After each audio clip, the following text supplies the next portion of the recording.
এই আড়াই বস্তু দুষ্কাশিয়া লোহ মাতকালায় তুলে দিলাম। আর সঙ্গে আমার আশীর্বাদ রইল মা, তুমি যেন লোহ মাতকালায় শুদ্ধ করতে পারো।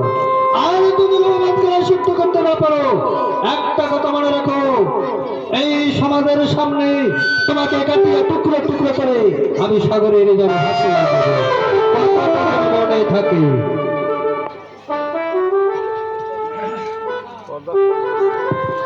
যাও মা, তুমি এবারে লোহ মাতকালায় শুদ্ধ করো। তাই হবে বাবা, এবার আমি আসি। তাই হবে। তবে এবার আমার আশীর্বাদ করে বিদায় দাও। ঠিক আছে রে বউ, আমি তোমাকে পাহাড় ধরে আশীর্বাদ করছি।